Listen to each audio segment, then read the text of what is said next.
Hello everybody. Today I'm going to talk to you about my search for like the perfect budget film camera equivalent, but with a digital sensor built in. So what I mean by that is I absolutely love shooting film, and it's not just shooting film for film's sake. What I like about shooting film is film cameras have manual controls. So you've got your shutter speed, and on the lens you'll have your aperture, and you've got a fixed ISO, and it's all manual controls. There's don't have any menus you have to navigate or anything like that, and it generally these sorts of cameras like this is an Nikon FE, are small, reasonably lightweight, and it's all just manual controls. So I was after, and although this channel is about film cameras, I was after a camera that would work like these do, but shoot to a digital sensor, but as cheap as possible. Now I've got a DSLR, a full frame DSLR. It's expensive, it's big, it's heavy, it's all menus. It's not like these at all. So I was after something probably mirrorless, and this video is about how I decided on the Fuji XE1, which I have here. I've put a bit of electrical tape over the logo, just because I think it looks cosmetically better just with that taped up. And appreciate this is more like a rangefinder style camera, and if you had loads and loads of money you'd buy a digital Leica or something like that. And I looked at the Nikon DF, but again that's like a big DSLR, and what I wanted was something with just like this shutter speed dial. I can dial in exposure like that, and then with the lens on, if I use manual focus lenses, which is the only reason I would buy this, is so that I can do that. I don't own any Fuji lenses. I'm after a film shooting experience, so manual everything. The only difference would be that it's on a digital sensor rather than on film, and that's kind of what I was going for really. So I'd still slow down and take my time composing, but it would be digital. So I mean, I looked at other cameras. The Fuji cameras seem to be the closest to that ethos of what the kind of classic film cameras do. But I did look at the X100 series, the S, the T, and now the F, and they're all a lot more expensive than the XE1, even the S and the T. I looked at the XT2, which would be much closer, and the XT1 to sort of traditional SLRs, but those again were still a fair amount more than I paid for this. And there's now the XE3 that's come out to replace the XE2. So the XE1 has become even more affordable, and from what I could see, what you're paying for to have the latest versions of these is lots of features that I'm not really interested in, because all I'm interested in is manually focusing, setting the shutter speed or putting that on auto and using aperture priority. So it having built-in Wi-Fi, really fast autofocus, all the things that Fuji have done to improve their cameras. And if I had the money, I would buy those cameras potentially, but I wanted to kind of see if I could get something for a real bargain. So I got this camera for £150, which is, you could probably spend that on a lot more than that on just a lens. And it meant that I could use all my manual focus lenses for my Nikon cameras, as well as some old Russian lenses, M39 and M42 mount, on this camera with a series of adapters. And it's been really good fun. I've really enjoyed taking photos with this camera. It's very, very light. I'm not going to go into loads of the specs and the menus and everything. I could maybe do that on another video, or there are plenty of videos out there on that. This is more about if you really love shooting film cameras and you want something that's cheap and works in the same way, in a lot of ways anyway, how can you do it for the price of almost like a nifty 50 prime lens?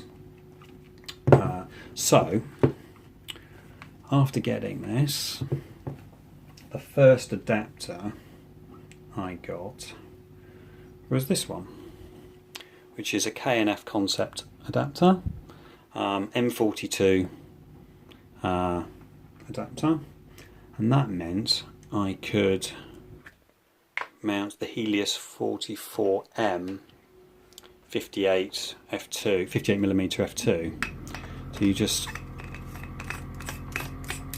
screw that on, go like that.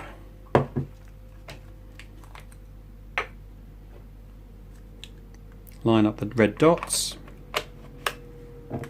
and that's on.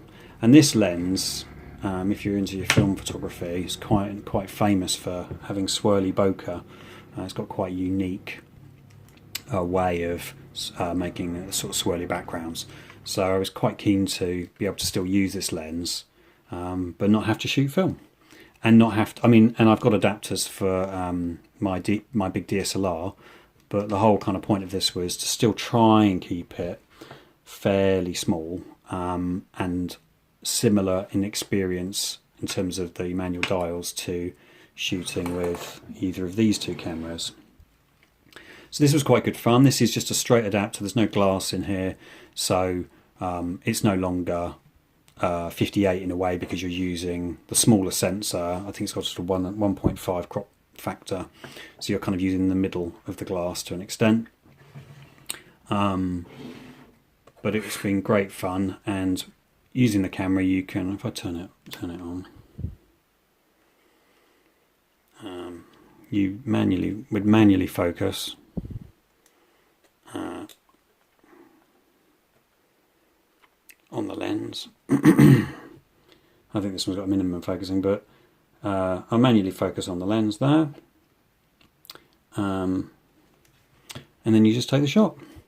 And there's a function button here. You press that, and a menu comes up, and you can basically pick. I don't know if you can see it really, but you can pick all the different types of film. So there's black and white and colour and all the different ones. And the black and white on this camera, and they did change the sensor after the XE1, and it shares the same sensor with the X Pro one. They did change it when they did the XE2 and the X Pro 2 and onwards, and there's something about the original sensor that just seems to be the closest to film in the way it handles noise and lots of other things. And you can Google that and read about it, and there's lots of people that seem to like this sensor. It's APS-C, it's 16.3 megapixel, and which is more than enough. So if I take this off, so that was the first adapter I got, and then got this little adapter again, K&F concept. These are really great all metal adapters, and for a bit of fun, we're still dealing with sort of a Russian fed lens here, but you could use, if you've got Leica or something, if you're lucky enough to have some Leica lenses, you could use that. And this is a sort of telescopic one like that kind of retracts back into the body, but it doesn't go in deep enough that it touches the sensor or anything, because there's the surround here, so you can safely use these, and it doesn't sort of retract into the body of the camera enough to damage it. So that goes on like that, and you can have it like that, and that you have to say that is a very small kind of form factor, and this lens, you know, has a real film look to it when you take photos in black and white. And then you just pop that out, turn it to lock it, and that's locked, and then it's like a rangefinder. You just focus like that, in terms of the kind of little tab on there, like the old rangefinder lenses.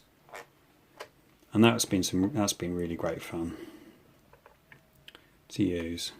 So this camera is cheap, and it just, if you like film photography but you want to kind of dabble in a similar setup but with a mirrorless, this is a really great fun for about £150 as of 2007 anyway. It's probably come down in price even more. Okay, I then decided to get this adapter, which is a Nikon adapter. So it allows me to use, again, this is K&F concept, all metal, and it's a straight through, there's no glass, and I can put this little 50 pancake lens on like that, and then use the tab to release like that, and then you pop that on, line up the red dots. No, what am I doing? There we go. Line up the red dots. And I mean, it does. These adapters do add to the length of the lens. Unfortunately, this would be almost a pancake lens on its own on a Nikon body, and because it's straight through, it's no longer a 50 because you're only using the middle of the lens, middle of the glass. So it's more like a sort of 75, 80 millimeter, which is perfect for portraits. 1.8. It takes absolutely lovely photos. Really sharp lens. These pancake 50mm E series lenses, and this has been great fun, and really, you know, the closest to shooting film on a mirrorless camera that I've experienced so far. I've adapted and used all these lenses on my big DSLR, and it was just too many menus, and you know what I liked was before the camera's even on, I can set the shutter speed, I can set the aperture, I can set the exposure adjustments. I turn it on, those settings are applied. I don't need to go in the menus at all. The only button I press generally is this one to change it from black and white to colour, and then on the back there's a wheel here, and if you press that, it you press it in and it magnifies through the digital viewfinder what you're focusing on. So then you can make a fine focus adjustment and make sure that what you're manually focusing on is in focus. There is focus peaking, and I used focus peaking for the first couple of months that I had the camera, and it kind of, I found that I missed focus with focus peaking, and I started Googling it, finding out if people were having the same issue, and they were, and the general advice was turn the focus peaking all the way down to the minimum setting, and just focus manually, hit the magnify wheel on the back, it'll zoom right in, and then just fine tune the focus, and you can see a lot better then if you've nailed focus manually or not. And being able to magnify is amazing. I mean, it makes it so much easier than focusing with a film camera even. The only thing that would be great here would be if you had the split image focusing that you get on film cameras, where you're sort of lining up the bottom half and the top half of the image, which you don't get on this. I think you probably do get that on the more recent, far more expensive versions of this, like the XE3 and X Pro 2 and things. It's another sort of Russian lens that I adapted and used on this camera that was great. So that was alright for a while, but what I kind of found was that I wanted to be able to put 50mm lenses on here, or I've got a 28mm 3.5 prime. I shoot a lot of prime lenses, and I wanted to be able to put them on, and they are the focal length that they should be. A 50 doesn't become a 75 because, you know, I'm kind of losing that film experience if I've got this crop factor going on. And I'd go on holiday and I'd take a film camera and this, and I'd have to mentally be thinking about the fact that I've got the crop factor. It also meant that my widest lens that I currently own is a 28mm, that one there. was no longer very wide. So I was then thinking I'm going to have to buy a quite expensive, like 20mm wide lens or something like that to deal with the fact that they've got this crop factor. So I ended up getting this adapter, which is the Zongi Lens Turbo 2, which has 4 elements in 4 groups. And this is almost as expensive as the camera body, so it was a fair old while before I took the plunge and got this. But I kind of thought, well, I paid about 150 for the camera. I got it from was it BMP, I think, and it came with a year's kind of cover, send it back any issues or something, at least a few months.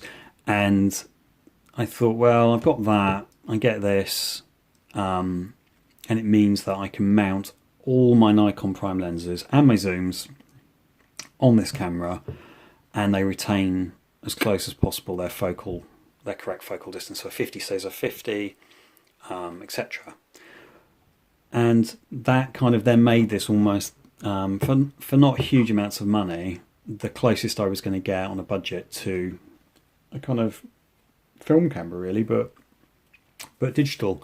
I still shoot film probably 2/3 of the time, but when I want to take a small digital camera out with me and have a very similar experience to shooting film, where I'm manually focusing, manually setting the aperture, manually setting the shutter speed, this really is very close to that experience of shooting film. And something about the sensor, as I say, the black and white photos from this, they just look so similar to film black and white. Okay, so this adapter, because of the glass elements, essentially channels more light through to the sensor and kind of pulls it down. So when I put a, say for example, this 50mm 1.4 on, it's hard to do this hand. There we go.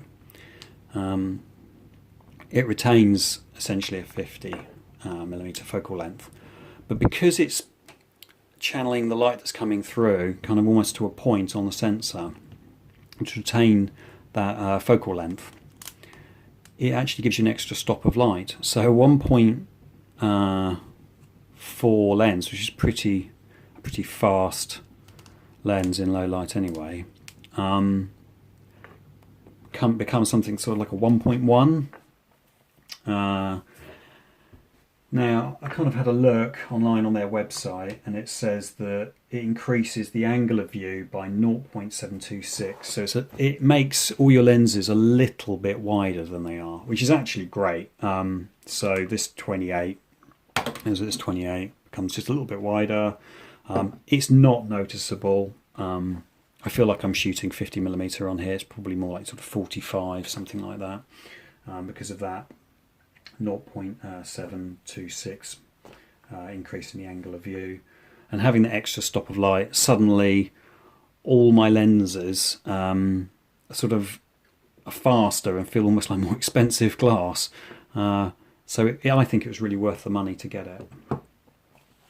I'm trying to think if there's anything else I've missed off. So one of the things that I thought about when I got this camera was the X Pro 1. So the X Pro 1 is probably a little bit more hardy, a bit more sturdy than this camera. It's not that much heavier really. It's got the optical viewfinder, so it's bigger. And this was going on photography websites where you get insurance with it for about 150 to 200, and similar on eBay, but obviously on eBay you take your chances. You'd only really return it immediately if you find something wrong with it, rather than a couple of months down the line. So I'd say get it off a photography website. Whereas the X Pro 1, I mean, these were both, 5 years ago, close to £1,000 cameras. I think X Pro 1 certainly was over £1,000. So the fact that these have come down dropped by about £800 in value. They're absolute bargains now. And if you're not bothered about autofocus, if you're getting them to manually focus, then they're great, because really that's all you're paying the extra money for now, is the fact that a lot of it anyway is that the autofocus on these early cameras that Fuji were making weren't brilliant, but that's kind of irrelevant for me because I'm shooting manual focus primes. So the X Pro 1 was sort of 200 to 250, so it was that bit more really, sort of 50 to £100 more, and I wasn't sure if I was going to like it, and I liked the fact that this was a bit smaller as well. After getting it though, I found out that because this doesn't have an optical viewfinder, it's only got a digital viewfinder, so what you see through here is what you're going to get when you press the shutter. So that is kind of, it's probably blasphemy for film shooters, but it is an advantage in that when I look through, if my subject is backlit and silhouetted, I can see that very quickly and dial in a couple of extra stops of exposure. Or go the other way, so I can see what it's going to look like before I take the photo, which is really nice. And that digital viewfinder, because that's all it's got, because it hasn't got optical, it's actually better than the X Pro 1. So this and the X Pro 1 are very similar cameras, same sensor, and the insides are almost exactly the same. Because of the lack of optical viewfinder, it got a 2.36 million dot OLED unit inside, whereas the X Pro 1 has only got 1.44 million dot finder. So I kind of knew that I was going to get this because it was cheaper, it had a better digital viewfinder in it, and I kind of feel like I probably made the right decision, although I really like the look of the X Pro 1, and if that comes down in price any further, maybe one day I'll sell this and get that. I did look at the X100, S, T and F, as I say, much more expensive, and I wouldn't have been able, they've all got fixed lenses, so I'd have been stuck with the lens that it came with, whereas with this I can use every lens that I own via adapters. These adapters, these M39, they're about £10, £15 each. They're all really cheap. This one, the straight through Nikon one with no glass, again £10, £15. The only adapter that's really cost money, serious money, was this Zongi Lens Turbo 2. But the image quality from this, I've done comparisons with this, with and without, compared to, and a friend of mine who's bought the X Pro 1 bought this adapter as well, and he's tested it, and we can't see that it's doing anything to reduce the image quality, even though it's passing through those 4 elements of glass. It's absolutely amazing adapter, and it gets you that extra stop of light, and all your lenses, your prime lenses, they're staying at their designed focal length really, and your zooms as well. So that was kind of it. I'm trying to sort of think if there's anything else before I wrap up the video. Okay, so there was one thing. So with the later, that's the XE2 and X Pro 2 and all those, you'll see a lot online about classic chrome, which is a sort of film preset built within the camera that gives the photos a certain look. And they didn't have it with the XE1 or the X Pro 1. And Fuji kind of refused to add that in with a firmware update. I think this classic chrome's become really popular, and they're trying to get people to buy their latest cameras, so there's not much incentive for them to do that. And I'll try and get it at the end of the video or to hover over the screen in a bit. But after quite a bit of research, I actually found some people who'd worked out how to dial in through the menus, because you can create your own settings, your own film settings. They'd worked out exactly how to get as close to classic chrome as it's possible to get on this camera, and it's really close just by creating your own preset. So I'll try and get that and share it with you. And it's been fun going online and looking up other people's film presets and trying them out, because you can set it all up on the camera. I'm not going to go through all the menus and everything because that's not what this video is about. I just wanted to share with you, for those that are interested, shoot a lot of film like me, a camera that is absolutely fantastic because it's small, lightweight, it's manual controls, and with adapters you can have great fun using all your lenses, whether they're Nikon, M39, M42, Leica, anything, with this great little camera. Okay, like and share if you enjoy these videos, and I'll make more. Thank you very much, everyone.